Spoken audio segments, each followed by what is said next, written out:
గురించి చెప్పాలంటే నాకు భద్రాచలంలో పాలిటెక్నిక్ ప్రిన్సిపల్గా చేస్తున్నప్పుడు 2011 తర్వాత ఆర్జేడి గారితోటి ఇన్స్పెక్షన్స్కి భద్రాచలం పాలిటెక్నిక్ వచ్చేవారు. సో అప్పటి నుంచి నాకు చాలా దగ్గరగా మనసుకు నచ్చిన వ్యక్తిగా పరిచయం అయ్యారు.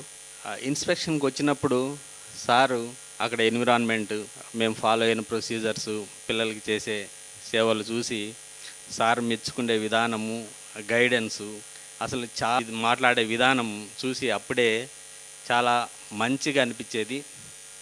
ఆ విధంగా అప్పటి నుంచి సార్ నాకు పరిచయం.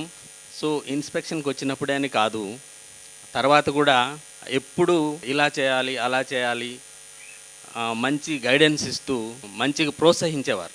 ఆయన మాటలను చూసి సో అంటే ఇంకా ఇలా చేయాలి అలా చేయాలి అనిపించేది మంచిగా. ఆ తర్వాత సోషల్ మీడియాలో చాలా యాక్టివ్గా ఉంటారు సారు.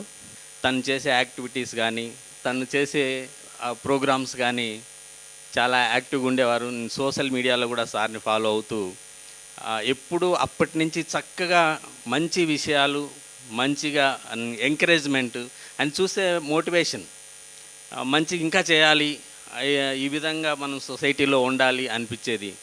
సో ఆ విధంగా చేస్తూ మేమిద్దరం ఎప్పటి నుంచో అలా దూరంగా ఉండి పరిచయం. లాస్ట్కి భగవంతుడు నేను ఎస్జిఎం పాలిటెక్నిక్ ప్రిన్సిపల్గా రావడం, సార్ చివరి టైంలో ఎస్జిఎం పాలిటెక్నిక్కి రావడం అంటే మా బంధం, మనసు కలిసిన బంధం చివరికి ఒక కాలేజీలో పనిచేసే అవకాశం కల్పించాడు భగవంతుడు.